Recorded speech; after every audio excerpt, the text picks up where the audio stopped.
Muy buenas noches, ¿cómo están? Doy la bienvenida a todos los que vayan sumándose al vivo. Bueno, mi nombre es Celeste. Vamos a estar compartiendo en este nuevo espacio que denominamos Hablemos de Salud Mental. La idea de este espacio sería poder compartir diferentes temáticas que tengan más que nada relación con lo que es la salud mental, cómo podemos afrontar en diferentes aspectos con diferentes invitados también. En la noche de hoy vamos a estar hablando con Guadalupe Corel. Ella es counselor y nos va a estar compartiendo un poco sobre el tema del abuso sexual infantil. Es una problemática que azota mucho a nuestra sociedad, donde muchos niños han tenido que atravesarla. Vamos a hablar sobre la prevención, vamos a estar hablando también sobre indicadores que podemos tener en cuenta para todas las personas que tengan hijos, que tengan niños dentro de la familia, y también la restauración de los adultos que han tenido que sufrir esto en su infancia, cómo podemos salir adelante con esto. Voy a estar invitando a Guadalupe para poder unirse al vivo y que nos vaya a estar compartiendo. Ella ya ha dado diferentes talleres en diferentes iglesias sobre este tema y bueno, en las siguientes, más o menos una vez por mes, vamos a estar haciendo estos vivos compartiendo otras temáticas también. Ahí estaría.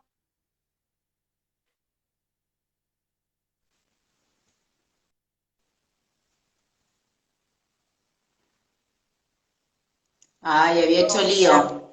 Ahí está. Hola, había puesto la cámara al revés. Pasa, Soy pasa, un peligro yo.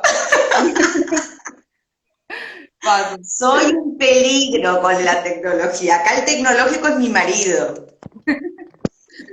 Es todo un tema, Ay, por eso uno no sabe dónde sí, apretar. sí. Hola, Cele, Bueno, ¿cómo estás? Ahí estamos. Para, vamos a subir un poquito más el volumen. Ay, te escucho mejor. perfecto. Bueno, Guada, quería que te presentes acá con la gente que se va uniendo. eh, ¿Cuál sería, digamos, lo que vos estudiaste, counselor? ¿Cuál es tu área de trabajo? ¿Qué es Ujú. lo que estuviste impartiendo también en los talleres sobre esta temática? Un poquito para que la gente te pueda conocer. Bueno, dale, gracias, Ele. Bueno, mi nombre es Guada Corel, soy de La Plata, de Buenos Aires, pero estoy viviendo en Crespo, Entre Ríos, hace 6 años. Hace 14 años que con mi esposo somos pastores evangélicos de la Iglesia Congregacional. Y bueno, hace 1 año y medio casi me recibí en el 2020, plena pandemia. Aprendí también el tema de la tecnología porque me recibí de counselor, de consultor psicológico, en plena pandemia, en el 2020, en el mes de octubre me recibí. El año pasado, en el 2021, me entregaron mi título, así que comencé a trabajar en consultorio. Voy a explicar brevemente qué es el counseling. Es, digamos, una forma de acompañamiento desarrollada por Carl Rogers, que era un psicólogo humanista. Eh, bueno, otros representantes, bueno, serían Abraham Maslow y bueno, otros, pero en la corriente que toma el counseling es el enfoque centrado en la persona que desarrolló desde su trabajo Carl Rogers, y nosotros nos enfocamos en trabajar con personas que tienen diferentes tipos de crisis, de situaciones de vida que necesitan hablar y que alguien los acompañe, ¿no? Entonces, trabajamos desde ese lugar. Bueno, para mí es hermoso, digamos, poder hacer este trabajo porque desde que empecé el ministerio pastoral trabajé en lo que es la consejería bíblica o la consejería pastoral. Por ahí los que estamos más relacionados a la iglesia conocemos el acompañamiento con ese nombre, ¿sí? Y bueno, desde mi trabajo, Muy ¿cómo? relacionadas ambas cosas, desde el lado de lo que es lo pastoral Exactamente. con lo que es la De hecho, tecnología. mucha bibliografía de consejería pastoral, por ejemplo, un autor que recuerdo en este momento es Norman Wright, que escribe muchísimo sobre consejería pastoral. Son los mismos principios que el counseling, solamente que aplicados a la pastoral y a la palabra de Dios, ¿no? Entonces, bueno, yo también hago esta integración Mayormente trabajo con consultantes cristianos. Participo también de la plataforma Saison, ¿sí? Que tal vez algunas de las personas que nos escuchan lo conocen. Eve creo que ha estado, Eve que es la coordinadora de educación de Saison, ha estado acá en los vivos también. Y bueno, ¿por qué empecé con el tema de trabajar esta temática del abuso? ¿Sí? Cele, vos sabés, vos estás dentro de la iglesia como yo también hace muchos años, y sabés que es una temática que no se habla mucho, pero de la cual se necesita muchísimo hablar, Tal cual, ¿no? tal cual. Es Viste un que son esos temas como... tabú y que la gente prefiere Exacto. dejarlo en silencio cuando es justamente lo que hay que hacer lo contrario para lograr lo que es la prevención, justamente. Exactamente, porque desde la iglesia, nosotros desde la iglesia, desde el ámbito donde estemos, desde una escuela, desde, no sé, nosotros desde nuestra casa también podemos trabajar, más allá de que tal vez no tengamos una formación profesional para acompañar a alguien, pero sí podemos hacer el primer auxilio, ¿sí? A una persona que tal vez está viviendo una situación así, pero también desde la iglesia nosotros podemos trabajar mucho lo que es la prevención, ¿sí? De violencia, de abuso. Vamos a hablar un poquito ahora de esto. Pero les comentaba que por qué había arrancado, ¿no? Bueno, cuando yo tuve 18 años, estaba en una charla con amigas, yo estudié en el Instituto Bíblico de nuestra iglesia 3 años, y unas vacaciones vuelvo a mi casa y me empecé a sentir mal. ¿Viste cuando hay algo que no te cierra, te da vueltas en la cabeza, no lo sabes identificar? Pero me empecé a sentir mal y había una situación que me había puesto un poco mal, había tenido que ir a visitar a un familiar y no me gustó estar en esa casa y después me acuerdo que uno de mis hermanos me hizo un reclamo de por qué no visitaba a tal y tal persona. Y cuando llego de vuelta de las vacaciones al seminario, me siento, teníamos una habitación donde estudiábamos, me siento a charlar con las chicas y cuando les estoy contando esto de que tenía miedo, viene como un flash, ¿no? Por ahí lo de bibliografía le llaman los flashbacks, ¿no? Que uno vuelve esos recuerdos sobre el abuso. Y es la primera vez o sea, en los 18 años de vida que tenía, casi tengo más del doble ahora, que tuve ese recuerdo de una experiencia traumática de la infancia, de un abuso que había sufrido, ¿no? Bueno, fue muy choqueante en ese momento, porque tampoco tenía ningún líder en ese momento con el que yo pudiera hablar. Yo tenía buena relación con mis pastores, los quiero mucho, hasta el día de hoy somos amigos con los que eran mis pastores en esa época, pero tampoco era como que me daba en ese momento la confianza para hablar, ¿sí? Y eso también es muy importante mencionarlo, entrando en el tema, que las personas, los sobrevivientes de abuso no hablan cuando quieren, hablan cuando pueden, Pueden. ¿sí? Eso es algo muy importante a tener en cuenta. A veces se juzga a la persona y se dice, ¿por qué no lo dijiste antes? ¿Por qué no lo contaste antes? O viste que a veces escuchamos en la tele que fulana, mengana salió contando y bueno, o sea, las víctimas hablan cuando, o los sobrevivientes, ¿no? Una palabra más correcta para utilizar, hablan cuando pueden, no cuando quieren. Justamente los hechos traumáticos se caracterizan por el no poder poner en palabras lo que te acaba de pasar, porque enfrentarte a esa situación requiere que la persona se haga cargo de la situación que vivió. Entonces, y es Exactamente. algo que quizás en el momento no, uno no puede hacerlo. Justamente esto que decías de muchas veces las víctimas, generalmente más cuando son casos mediáticos que vemos en la tele o famosos, que después de 10 años logran hablar sobre una situación de abuso que vivieron y muchas veces aparece la incredulidad de la gente, ¿por qué recién ahora hablo sobre este tema después de todo este tiempo?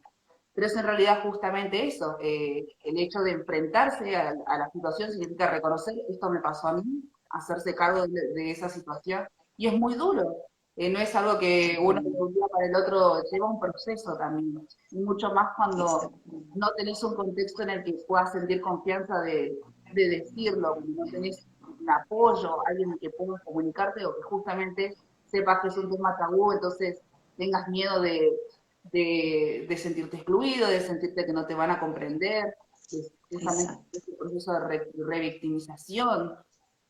Son como muchos factores que afectan a la persona, no es simplemente decir, sí, me pasó y listo.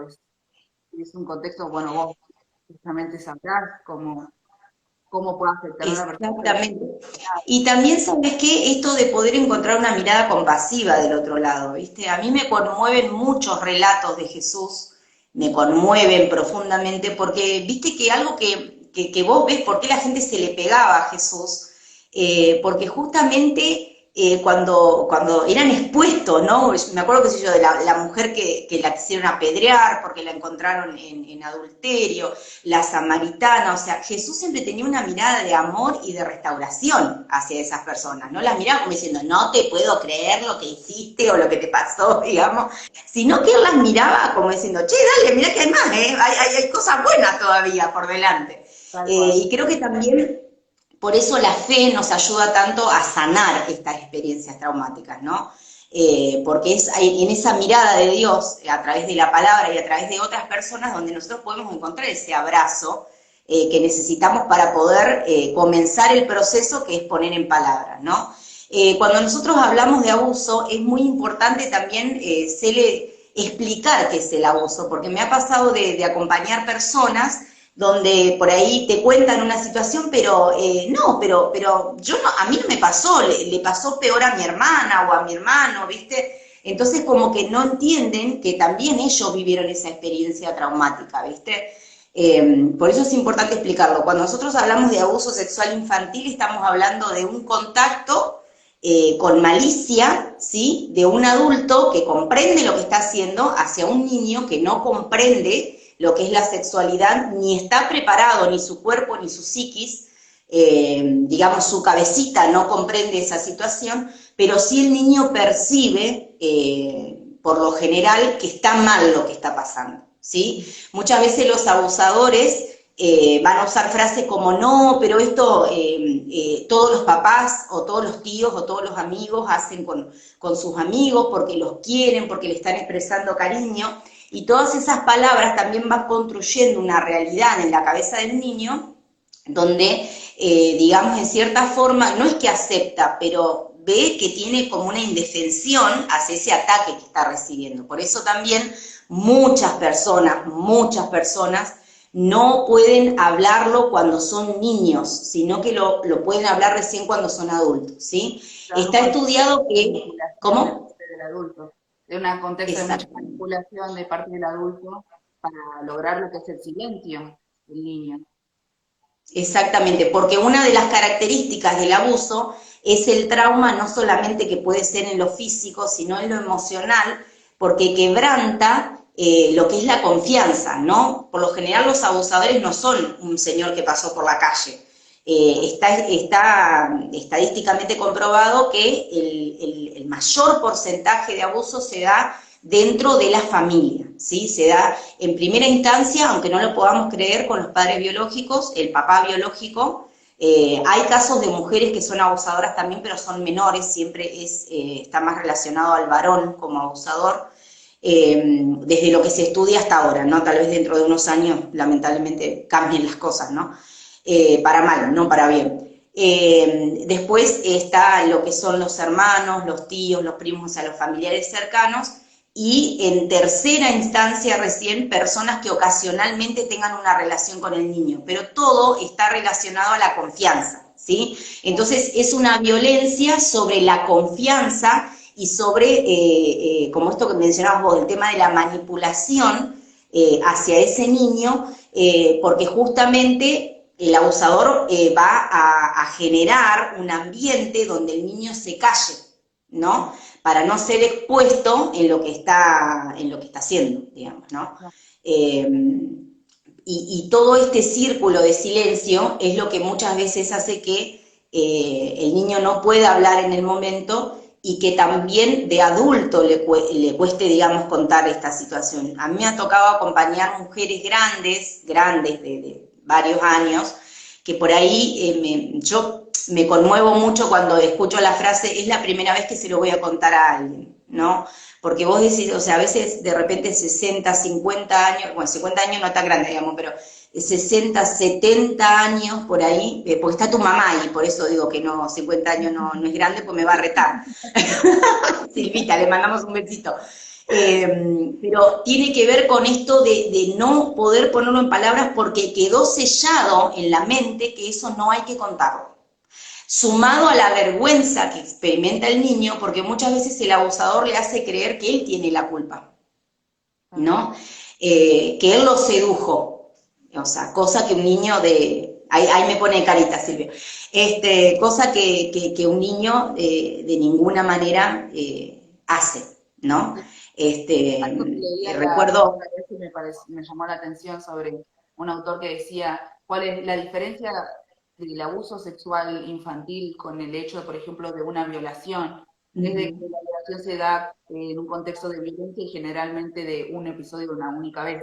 El abuso sexual infantil se da en un proceso de manipulaciones Exacto. de un día para el otro, de repente hay sino un proceso de manipulación en la mente del niño, de acercarlo, de engañarlo, de ofrecerle cosas, entonces si el nene aceptó, entonces vos me dijiste que sí, y así, como un lavado del cerebro básicamente que se hacen. Exacto. Tiene Eh, que ver mucho esto de la coerción, digamos, que es lo que usan las sectas para conquistar a la gente, digamos, ¿no? O sea, tiene que ver muchísimo esto que vos decís. es como un proceso tan largo Ujú, que el mismo niño después va creciendo y dice, bueno, pasó durante tanto tiempo y yo no dije nada, básicamente ujú. las situaciones, es como que eso es la gran diferencia de por qué es tan traumático y tan difícil de hablar, Exactamente. más que Y nada que, en la y que infancia. muchas veces juega en que en el contexto familiar se vive una falta de comunicación, porque también el abusador aprovecha las vulnerabilidades del niño, ¿sí? Esto puede pasar en cualquier familia, no tiene que ver con clase social, no tiene que ver con nivel sociocultural, porque muchas veces como que trasladamos el pensamiento a que no pasa en las familias humildes, por así decirlo, ¿no? Y uno realmente,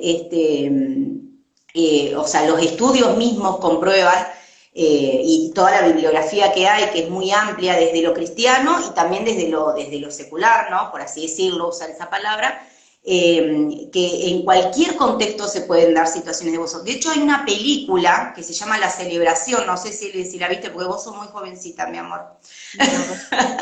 No, Se llama La Celebración, que sí es una obra de teatro y demás, es muy conocida, por eso la traigo a referencia, donde el hijo, uno de los hijos, no el mayor, pero creo que era el segundo hijo, vuelve a casa de su papá, porque se celebraba el cumpleaños del papá, pero en ese contexto se junta la familia después de que la hermana menor se había suicidado, ¿no? Entonces todos estaban desesperados, pero a la vez participaban de esa celebración del papá como para poder unirse después de esa pérdida y demás, pero resulta ser que en ese evento el hermano cuenta cómo el papá abusaba de él y de su hermanita, y por eso la hermanita había cometido ese acto de quitarse la vida, ¿no?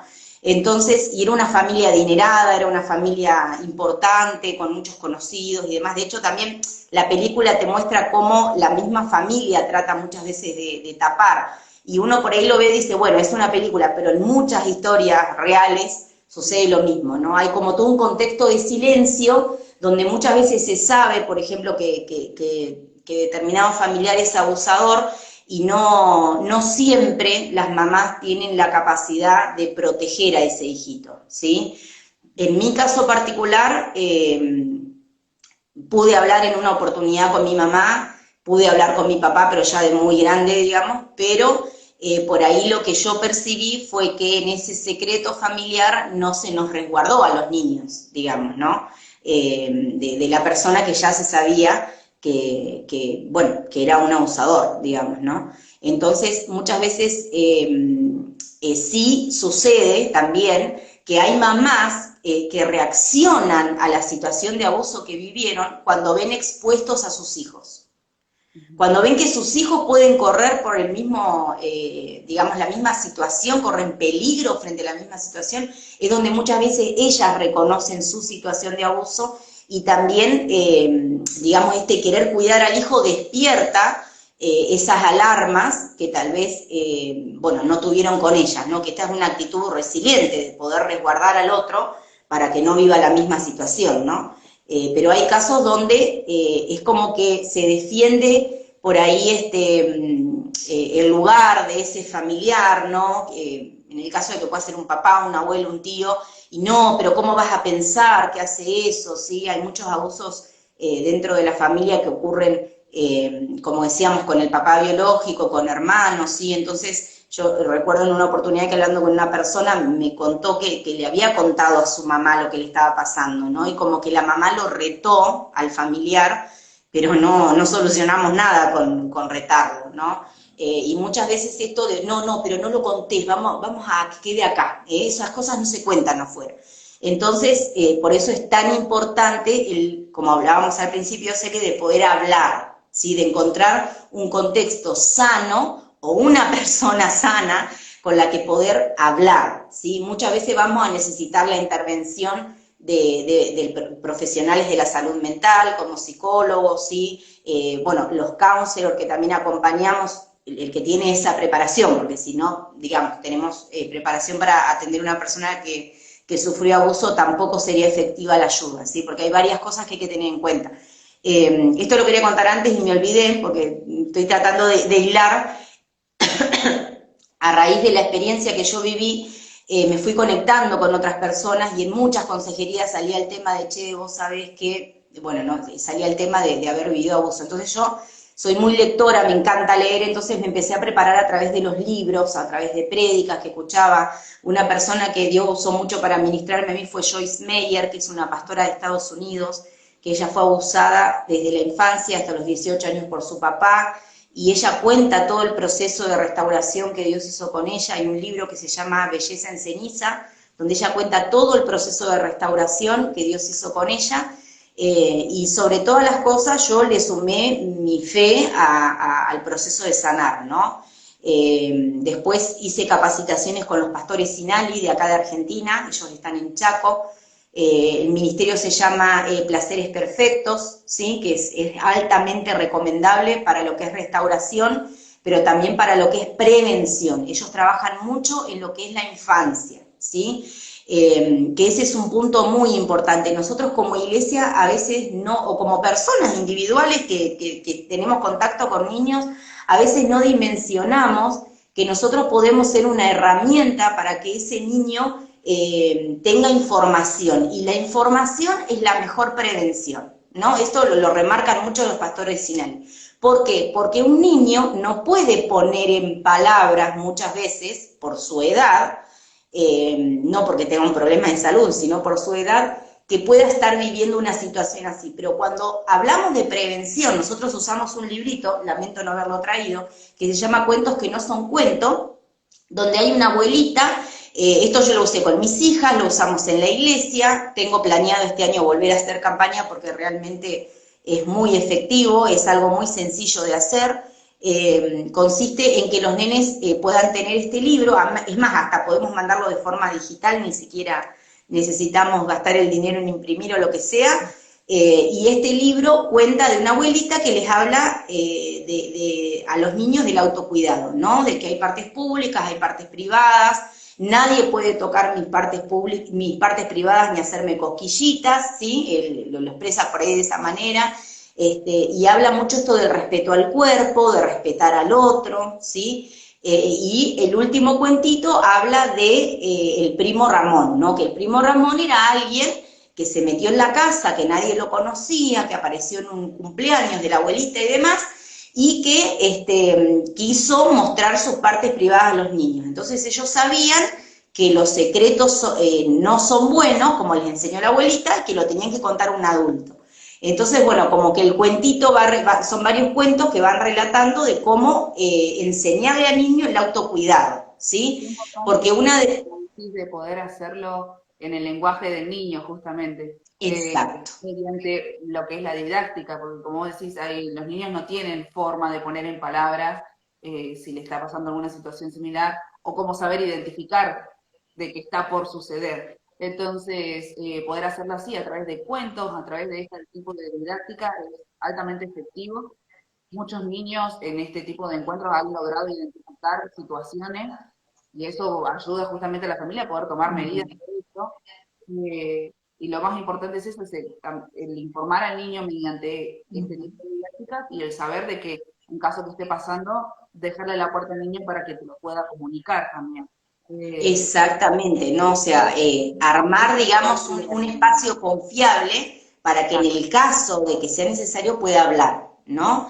Y de hecho, justamente esto que vos mencionabas, ¿no? De poder hablarlo en el lenguaje del niño. Nosotros, cuando hablamos de prevención, no hablamos de dar información que al niño lo va a llenar de miedo, ¿no? Claro. Son dos cosas diferentes. Por ejemplo, un error que podemos cometer es infundirle temor al niño, ¿no? Y nosotros lo que le tenemos que infundir es confianza. Es decirle, vos sos dueño de tu cuerpo, vos podés decir no, ¿sí?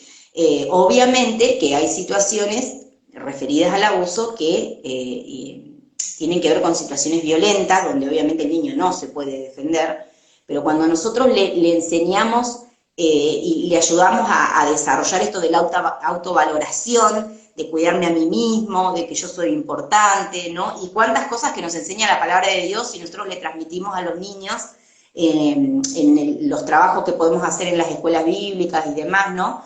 O desde nuestra casa, como mamá, como abuela, siempre enseñarles, ¿no? Yo me acuerdo, mis nenitas, mis hijas medio que ya se los sabían de memoria los cuentitos, porque, viste, los leíamos cada tanto, viste, pero justamente, y repetían, bueno, ¿y qué pasa? Hay partes públicas y partes privadas, bueno, y son cositas sencillas, pero que ayudan a que ese nene también pueda reaccionar frente a una situación negativa. ¿Qué pasa? Muchas veces cuando esto se da adentro de la casa, necesitamos que, o sea, el papá o la mamá que está viendo esto pueda también reaccionar a eso, ¿no? ¿Por qué? Porque muchas veces se habla de la figura de la mamá cómplice, que no son todas las mamás de todos los niños que sufrieron abuso, pero muchas veces por temor a lo económico, por temor a perder la pareja, por muchas situaciones que viven las familias, la mamá calla, ¿no?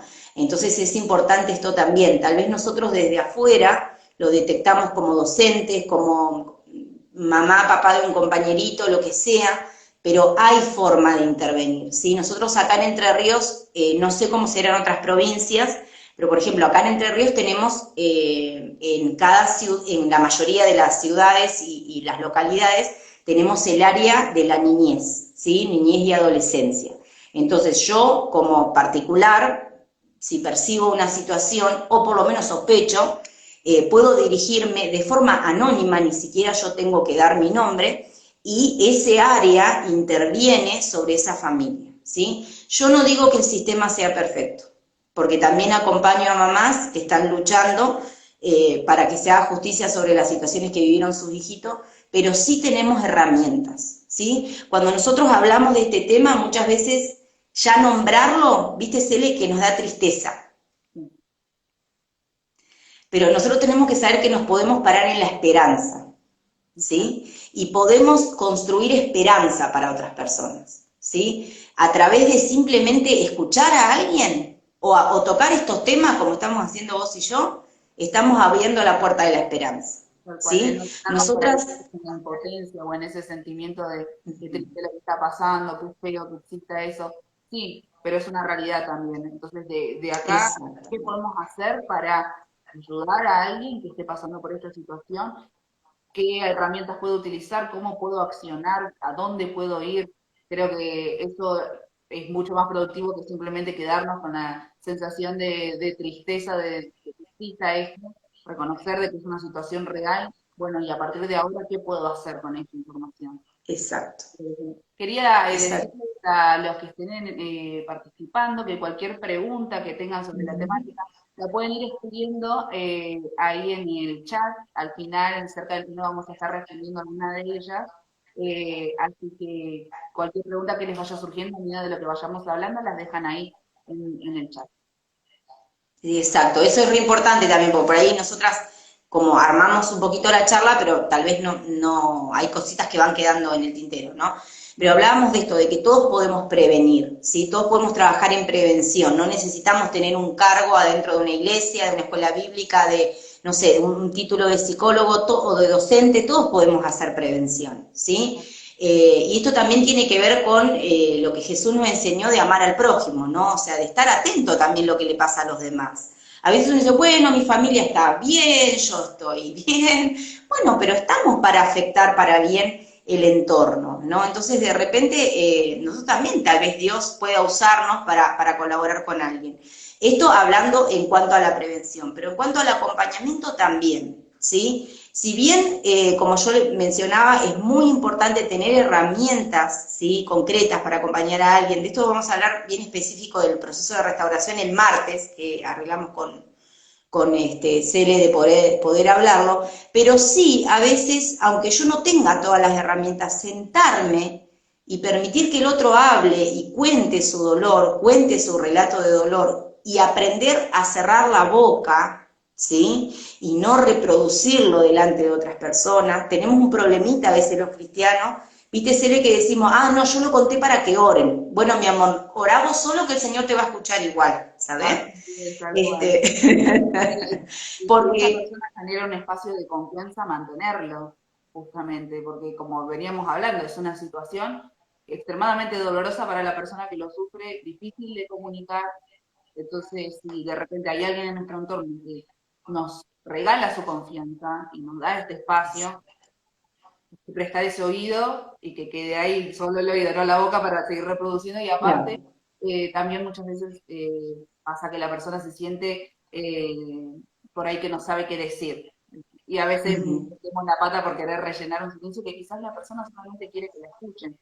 De prestar ese oído amigo, de acompañar, de abrazar, de ponerse en el lugar del otro, más que nada, creo, de desarrollar la empatía, por ahí es una de las cosas más difíciles de este último tiempo, de realmente poner justamente lo que significa la palabra empatía, ponerme en los zapatos del otro. ujú, Vivir, ujú, aunque yo no lo haya vivido, sentirlo como lo está sintiendo el otro. Y desde ese lado, exacto, desde ese lugar, más desde, ah, bueno, yo te ayudo porque a mí no me pasó. No, desde el lugar de claro, entiendo por lo que estás pasando, no lo viví, pero puedo sentir tu dolor y estoy acá. El estar presente para ti. exacto, exacto. Y muchas veces no va a tener que ver con decir, ¿viste? Va a tener que ver con escuchar, ¿no? Como veníamos diciendo. Y es más, a veces nos ponemos nerviosos, no sabemos qué decir, ¿viste? Ponemos cara de desesperación, y bueno, y tampoco le hace bien a la persona. A veces es mejor guardar silencio y decirle, ¿sabes qué? Mira, sinceramente no sé qué decirte, pero estoy acá y te escucho y bueno, si compartimos la fe, voy a orar por vos.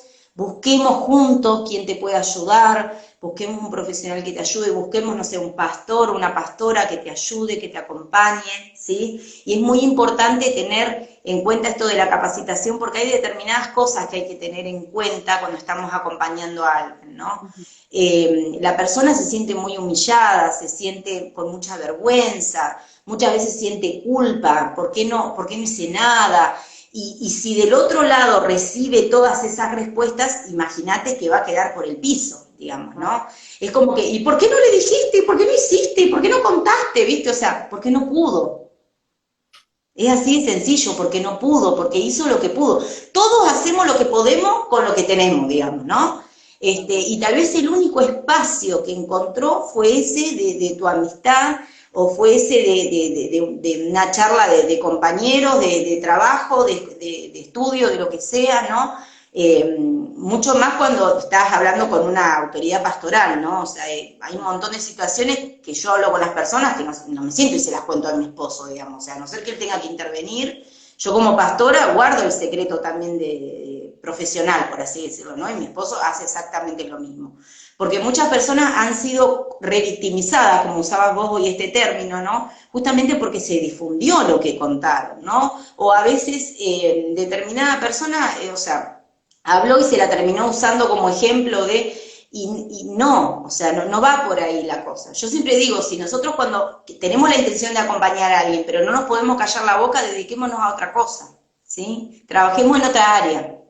Tal vez por un tiempo tengamos que ir, no sé, a acomodar la silla y después, viste, trabajar en un área donde estemos trabajando con personas, porque es muy importante esto de guardar la confidencialidad, digamos, porque yo, como hablamos de este ejercicio, de ponernos en la piel del otro, ¿no? De sentir cómo el otro está sintiendo. Antes de decir algo y antes de reproducir algo que escuché, ¿cómo me sentiría yo si la persona a la que le volqué mi confianza lo desparrama por todos lados porque van a orar, ¿viste? Justamente una de las cosas que queda rota en la persona que sufrió abuso es la confianza, o sea que imagínate lo que le cuesta hablar con alguien sobre algo tan profundo, ¿no?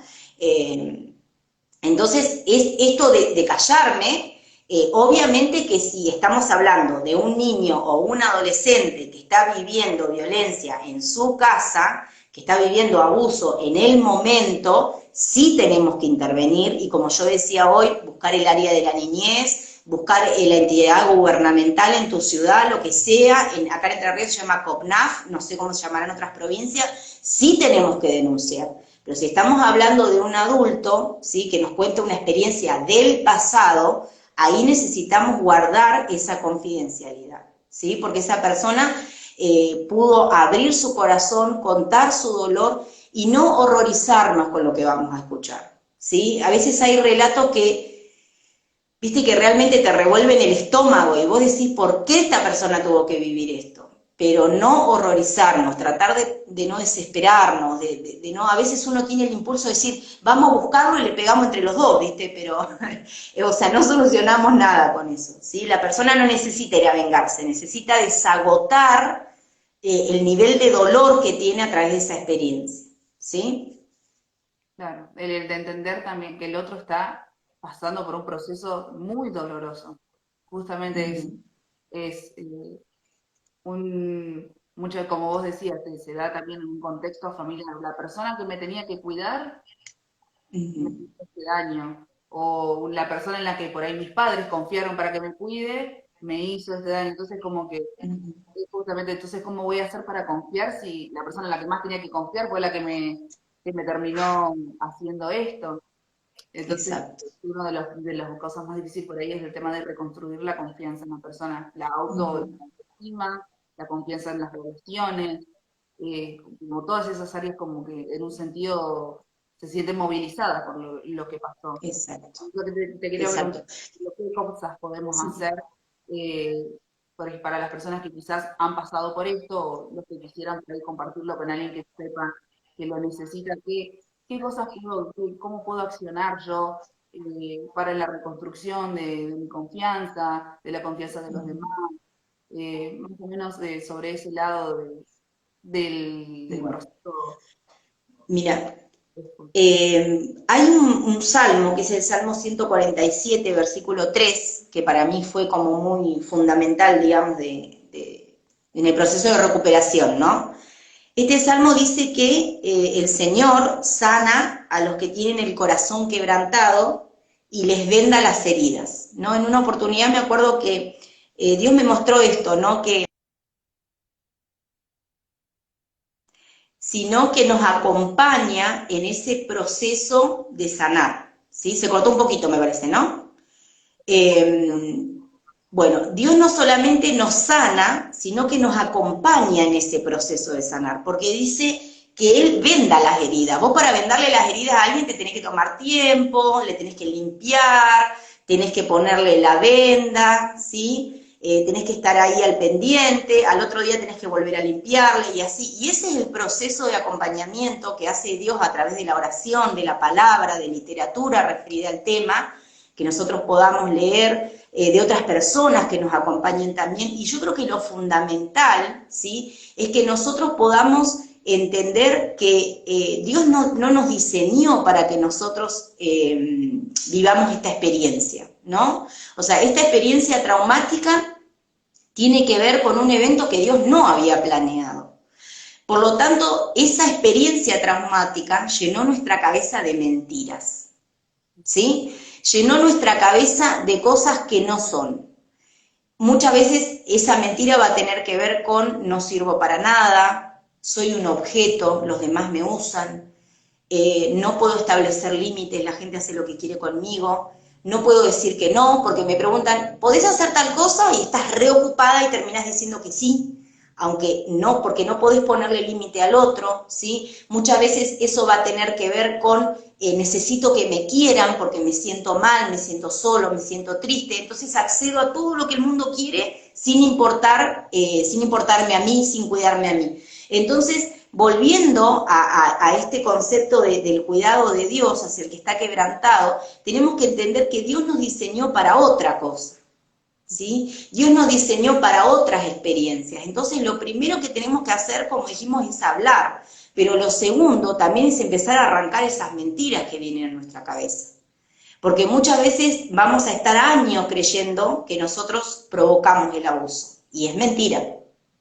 Vamos a estar años creyendo que no puedo confiar en nadie. Y ¿sabés qué empezamos a hacer, Cele? Empezamos a ponerle paredes a la gente, ¿viste? Hacemos un muro. Vos para allá, yo para acá. La confianza es hasta ahí.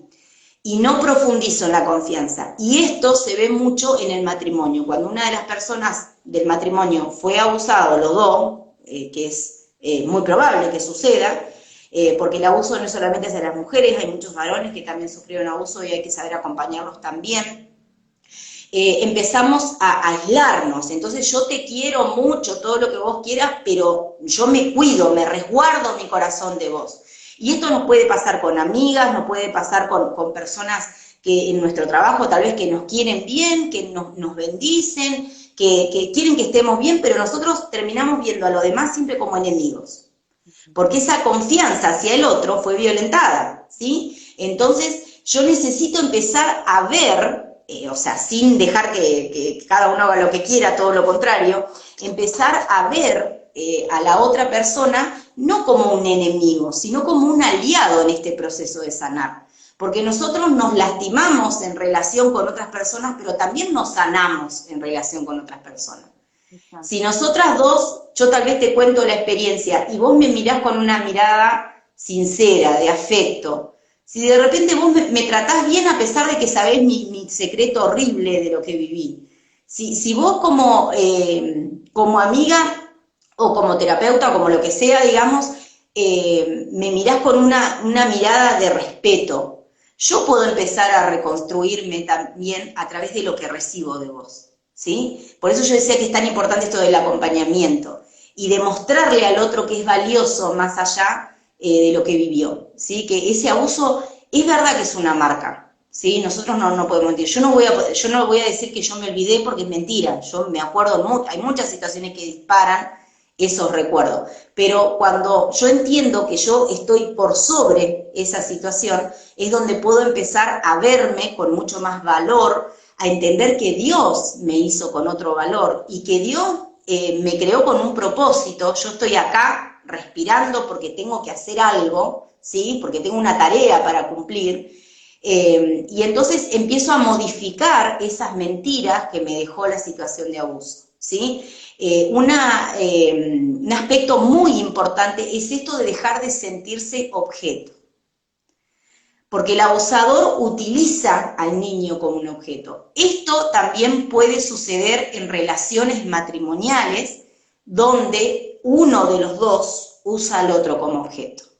Y también es abuso aunque estemos casados, ¿sí? Yo recuerdo hace muchos años atrás una persona que tenía un esposo con enfermedad mental y ella me contaba, yo entendí de grande, me dice, que cuando yo no quería y la relación sexual pasaba igual, me estaba violando mi esposo.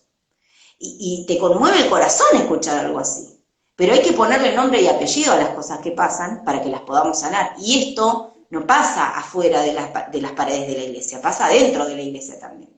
¿Sí? Es más, hasta tenemos mal entendido muchos versículos bíblicos que los usamos como un acto de sometimiento, digamos, ¿no? A eso podemos entrar otro día.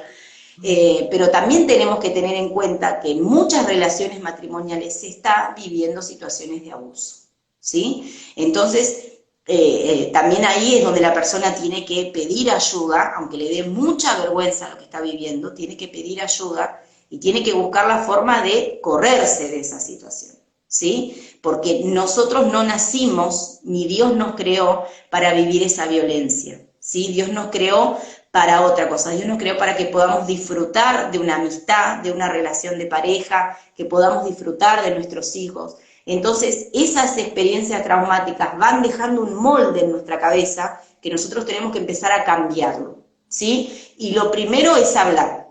Claro. Lo primero siempre va a ser hablar. Me gustó mucho esa frase que decías de las personas también nos sanan, ¿no?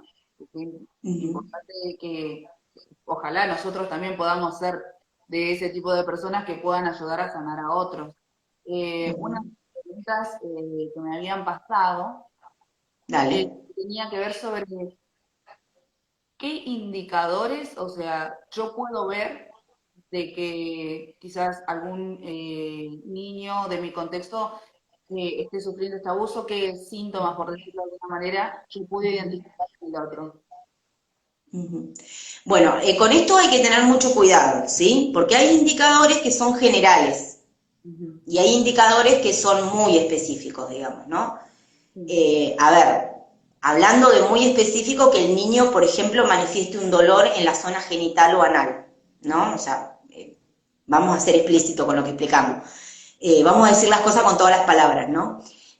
Un indicador no tan específico es, por ejemplo, que haga como una especie de regresión y se haga pis en la cama, ¿no? Otro indicador que no es específico, pero al que hay que prestarle atención, es que no quiera ir con determinada persona. Vamos a ir a la casa de fulanito. No, vamos a quedarnos, yo no quiero ir o lo que sea. Hay que escuchar esas cosas. ¿Sí? Porque hay un motivo por el cual me quiere. A veces los chicos se nos ponen encaprichosos, vamos a decir la verdad, ¿no? Pero ojo, hay que abrir los ojos, hay que entender, hay que preguntarles, porque si bien dijimos muchas veces que al niño le va a costar verbalizar determinadas cosas, pero hay otras que te las dice, digamos, claramente, ¿no? Desde mi experiencia de madre. Te sorprenden a veces con las cosas que te dicen. Y frente a esto, también, por ejemplo, están las alteraciones del sueño, que tiene terrores nocturnos, ¿sí? Esto, por ejemplo, de que se despiertan llorando de la nada, bueno, manifiestan incomodidad con determinada persona. Bueno, otros, digamos, indicadores específicos es que, por ejemplo, el niño presente conductas sexualizadas o de repente tenga conductas de masturbación en público y cosas así, digamos, donde es muy evidente que está teniendo conocimiento de cosas que para su edad no son apropiadas. Y también acá los papás tenemos que abrir los ojos bien grandes, porque hoy los niños de 5 o 6 años están expuestos a pornografía, aunque nosotros no lo podamos creer. ¿Sí? O sea, hoy el tema de la pornografía, lamentablemente, en cualquier lugar aparece. Es más, yo te voy a contar una experiencia seria que tuvimos una vuelta.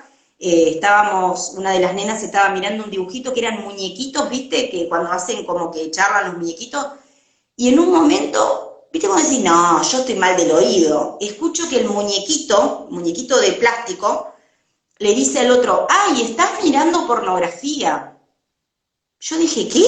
¿Viste como? No, no, debo haber escuchado mal. Lo retrocedí y volví a escuchar y decía, ay, estás mirando pornografía. Y mostraban a los dos muñequitos que se besaban, ¿viste? Yo digo, o sea, al nivel de locura que estamos, que están produciendo material para niños donde meten la pornografía, digamos, o sea, estamos complicadísimos, ¿viste? Es una locura, digamos. Y bueno, obviamente que mi hija no entendió nada de lo que estaba diciendo, le digo, no mirás más esos dibujitos, digamos, así de concreto.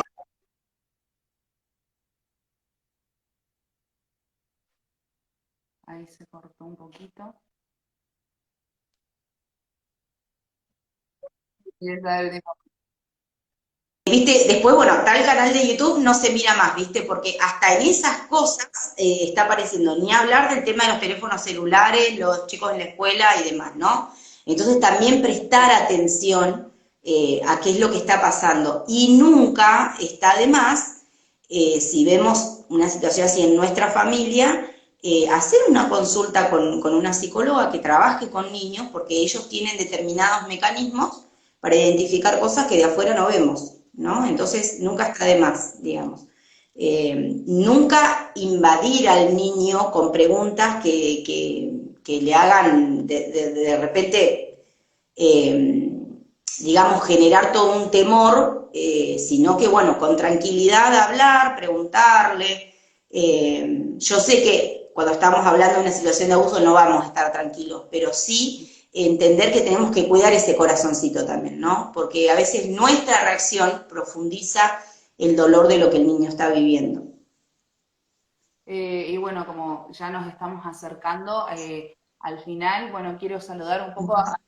se estuvieron conectando, Adriel, Dale. Pedro, Omar, Erika González, Susana, Ingrid, bueno, a todos los que estuvieron, Claudio, Viviana, muchas gracias por esta temática que es muy dura a veces de enfrentar, es extremadamente necesaria y quizás para darle como una síntesis, escuchar al niño, prestar mucha atención a lo que podamos ver que por ahí salga o esté fuera de la conducta normal del niño, cuidarnos por sobre todas las cosas y hablar.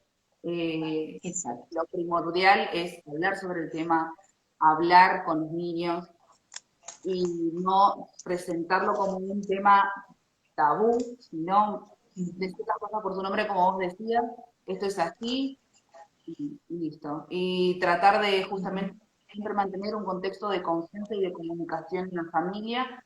Y siempre que nosotros tenemos la posibilidad, por ahí las maestras que trabajan en la escuela, eh, para todos los que tengan acceso en general, digamos, en trabajo o diferentes aspectos a niños, justamente eso, mantener siempre alertas, mantener el espacio de confianza, mantener la comunicación, y bueno, para los que compartimos también la fe cristiana, lo importante que es tener a Dios presente en los hogares, Totalmente. hablar sobre este tema y también de impartirlo desde una visión cristiana, como vos venías con los versículos bíblicos con los que podemos también sanar, saber de que Dios también puede restaurar las cosas. Y bueno, quería como, ahora que estamos llegando al final, si pudieras compartir un poco una reflexión sobre este tema de la importancia de Dios en las casas, importancia de compartir también desde la confianza, compartir un día a la semana, juntarse con la familia, hablar de Dios con los nenes, todo eso que también hace, digamos, al trabajo parental, ¿no? Totalmente, totalmente. Y esto de siempre pararnos desde la esperanza, ¿no? Cuando estamos hablando o tal vez, no sé, sale algún caso, yo tengo una hija preadolescente y bueno, hemos hablado varias veces también de otras cuestiones que por ahí también podemos hablar un poquito la próxima acerca del acoso y el abuso que hoy se vive desde las redes sociales también y demás.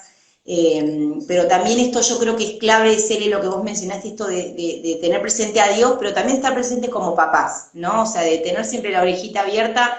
A ver, hay muchas familias que son muy cuidadosas, muy amorosas, y a veces pasa que hay situaciones así, ¿no? Que no son esperadas y no tiene que ver con el descuido del padre.